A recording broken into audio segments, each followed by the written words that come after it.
याच्यामध्ये आत्ताचं गिर्यारोहण आणि पूर्वीचं गिर्यारोहण याच्यात एक्झॅक्टली काय फरक वाटतोय? मी ना याला उत्तराला सुरुवात करायच्या आधी मुळात थोड्या संकल्पना मला सांगायच्या वाटतात. आपल्याकडे झालंय काय की मुळात हे जो काही प्रकार आहे आपला नाही, हा आपण दत्तक घेतलाय परदेशात आणि तो आपण आपल्या पद्धतीने हवा तसा ऍडजस्ट केलाय. त्याच्यामुळे त्यातल्या संज्ञा ज्या आहेत त्या आपण इथे नीट वापरत नाही. आपण सगळ्या डोंगरात जाणं याला गिर्यारोहण म्हणतो, तसं नाहीये. खरं तर गिर्यारोहणाचे भाग आहेत खूप वेगवेगळे. गिर्यारोहण म्हणजे साधारणतः चढाई मोहिमा ज्याला आपण म्हणतो, त्यामध्ये टेक्निकल भाषा वापरायचं पीक क्लाइम्बिंग एक्सपिडिशन, त्याला गिर्यारोहण म्हणावं. आपण इथे सह्याद्रीत जे फिरतो ते गिरिभ्रमण असतं, ट्रेकला जातो ते, म्हणजे हिमालयात जातो ते हिमभ्रमण. म्हणजे 10 गिर्यारोहकांनी कळसुबाई सर केलं अशी जेव्हा मी बातमी वाचतो त्या मला हसायला येतं. मग कळसुबाई सर मुळात करणं हा कन्सेप्ट मला नाही. कुठचाच डोंगर सर बीर करत नाही आपण त्या डोंगराच्या माथ्यावर काही काळाकरता जातो. मग ते शिखर असेल, सुळका असेल किंवा किल्ला असेल, आपण ते काही सर शिवाजी महाराज करायचं आणि त्याच्यानंतर त्या डोंगरावर त्यांचं राज्य असायचं. आपण तिथे काही क्षण असतो कारण आपण काही सरबीर करत नाही. आपण तिकडे जातो, वरच्याची आपल्यावर कृपा असते म्हणून आपण तिथपर्यंत जातो आणि त्याची कृपा असते म्हणून जिवंत घरी परत येतो. या मताचा मी आहे. मला मुळात सर करणं हाच प्रपटत नाही, जो आपल्याकडे रूढ झालेला शब्द आहे तो. दुसरी गोष्ट म्हणजे पदभ्रमण, प्रस्तरारोहण, गिर्यारोहण हे सगळ्या वेगवेगळ्या गोष्टी आहेत. हे आपण कुठेतरी लक्षात घ्यायला आता सुरुवात केली पाहिजे. त्याप्रमाणे जाणून बुजून, म्हणजे सावरकरांनी जेव्हा दिग्दर्शक हा शब्द पहिल्यांदा आणला तेव्हा तो नवीन होता, किंवा महापौर हा शब्द आणला तो नवीन होता.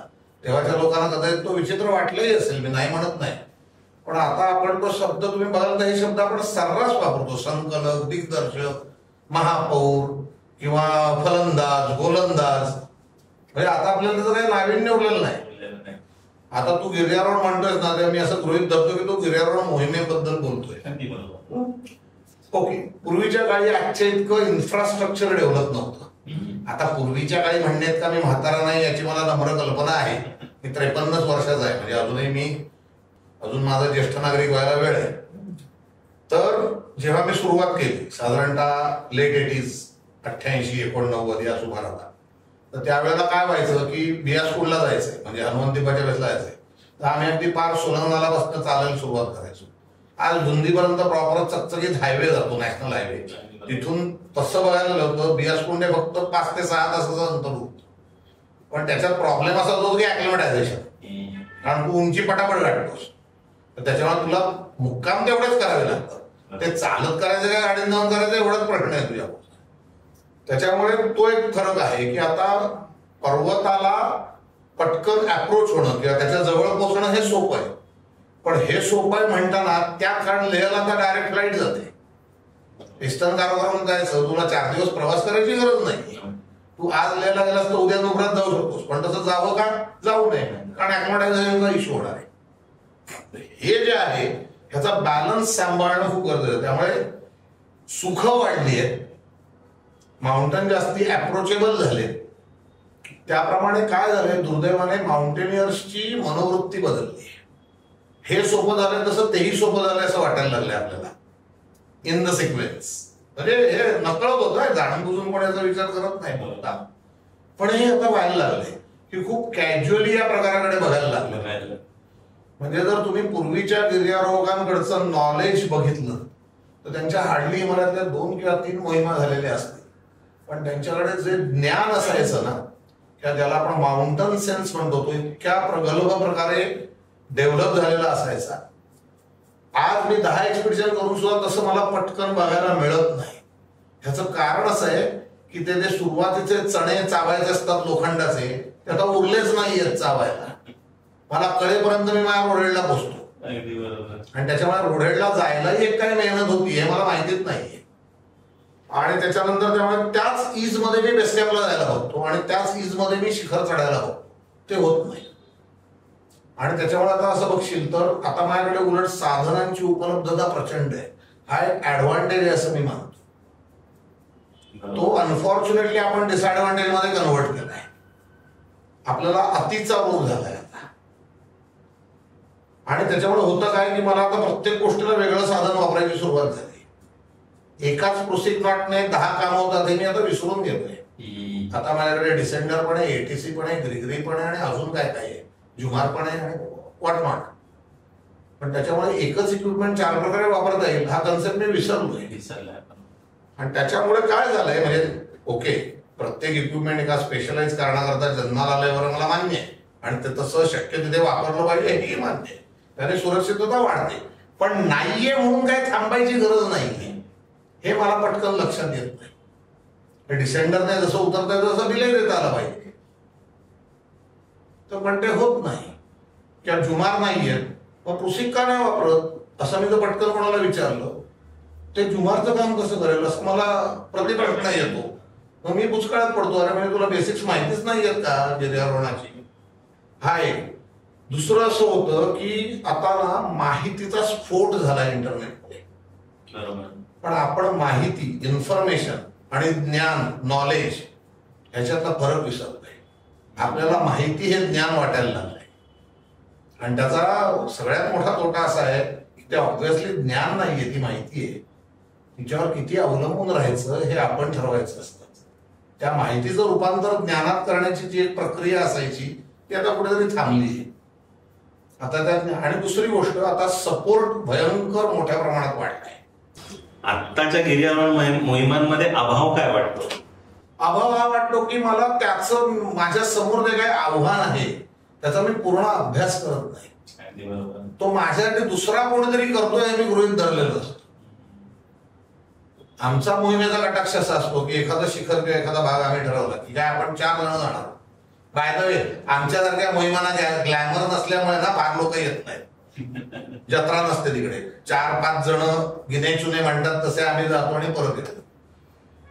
त्या 5 जणांना त्या भागाबद्दल तेवढीच माहिती असली पाहिजे. एकट्या लीडरला किंवा क्लाइंबरला असणं उपयोग नाही. जो बेस कॅम्पला बसणार आहे त्यालाही तेवढीच माहिती पाहिजे, जो लीड क्लाइम्बिंग करणार आहे त्यालाही तेवढीच माहिती पाहिजे, जो लीडर आहे त्यालाही तेवढीच माहिती पाहिजे. मॅप्सचा अभ्यास हा अख्ख्या टीमने करायची गोष्ट आहे, फक्त क्लाइंबर्सनी नाही किंवा लीडरने नाही. रेशनचं कॅल्क्युलेशन हे सगळ्यांनी डिस्कस करायचंय. भले ते डिपार्टमेंट एकाकडे दिलेलं असेल, पण त्याने आणलेली फायनल लिस्ट ही आपण 5 जणांनी डिस्कस केली पाहिजे. Same with equipment, same with आपले लॉजिस्टिक्स.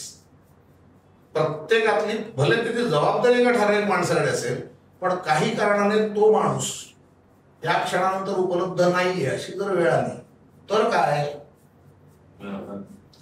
ते स्वावलंबन ज्याला म्हणतात ना तो भाग आता कमी झालाय.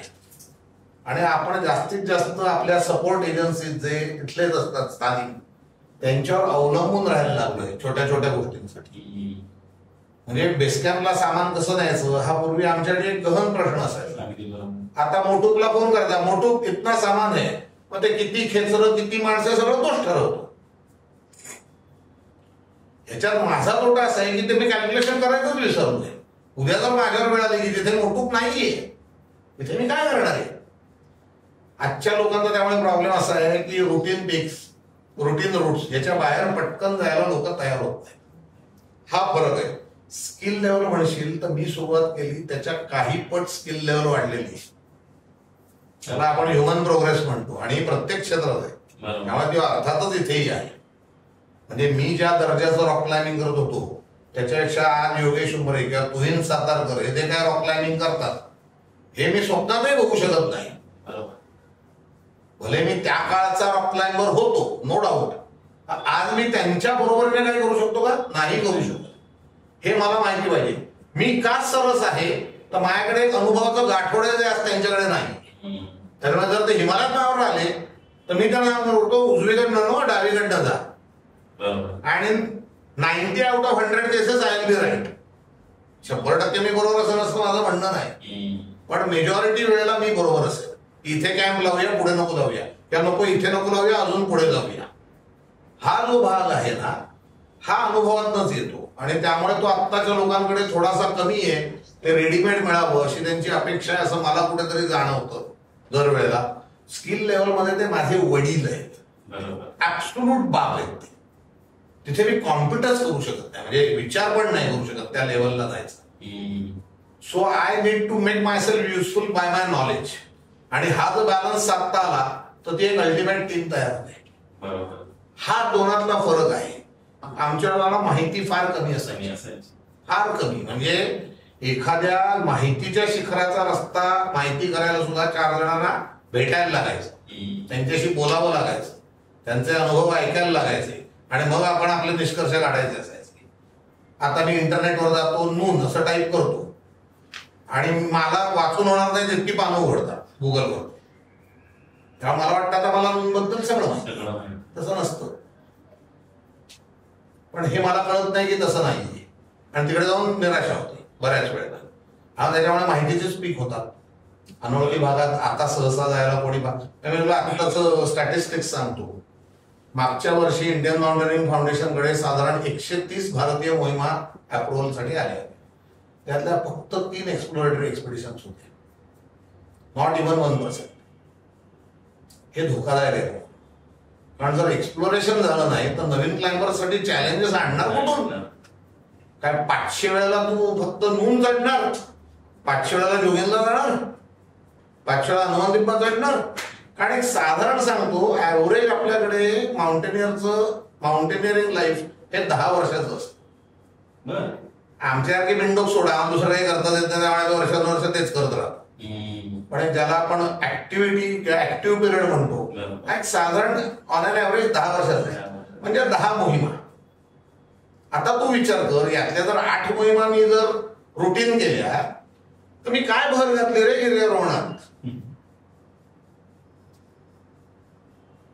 तेच जर मला याची जाणीव असेल, पहिल्या 1, 2, 3 मोहिमा अनुभवासाठी मी रुटीन केल्या आणि नंतर मी माझी होरायझन्स वाईड करायला सुरुवात केली, तर I will add to myself and to the community. अरे कोणीतरी माझ्या आधी हनुमान दिब्बाला ते जगदीश नानावटी 55 साली गेले होते रे, म्हणून मी 91 साली जाऊ शकलो. आता मला हनुमान दिब्बा पण माहिती नसतं. हा विचार जेव्हा मी करीन ना, मी आज मॉन्टोला गेलो, भले मी नाही चढलो, पण उद्या माझे फोटो बघून श्रीपाद सपकाळ जाऊ शकेल, हा मी विचार केला पाहिजे. की मी परत ते मानता चढण्यात काय अर्थ आहे? दरवर्षी 400 लोक चढून येतात. What is the big deal? माहिती आहे ना चढता येतं, मग तिथे काय जायचं, असा मी विचार करतो. आणि हा फरक जर प्रत्येकाने ठरवला ना करायचा, आपल्याकडे लिमिटलेस अपॉर्च्युनिटीज आहेत. इंडियन हिमालयाचा, मी नेपाळमध्ये सुद्धा जाण्याबद्दल बोलत नाही. काश्मीर ते अरुणाचल हा जो आपल्याला मोठा हिमालयाचा पट्टा मिळाला आहे, जवळजवळ 2,500 पावणे 3,000 किलोमीटरचा आणि 50 ते 100 किलोमीटर रुंदीचा. 1 life time is not enough. 1 काय 10 लाईफ टाइम्स आर नॉट. आणि मग त्यातला किती काळ मी आधीच झालेलं करण्यात घालवायचा, हा प्रश्न ज्याचा त्याने आपापला विचारला पाहिजे असं मी मानतो. इनफॅक्ट मी आपल्या सगळ्या व्ह्युअर्सना हेच सांगू शकतो की राजेश गाडगीळ यांनी गेल्या 35 वर्षामध्ये ज्या काही मोहिमा केल्या त्याच्यातल्या मॅक्सिमम मोहिमा ज्या आहेत त्या एक्सप्लोरटरी मोहिमा आहेत. म्हणजे एक्सप्लोरेशन हे खूप महत्वाचं आहे. जसं राजेश सर आता म्हटले की एक्सप्लोरेशन जोपर्यंत तुम्ही करत नाही तोपर्यंत तुम्हाला नवीन काही शिकायला मिळत नाही.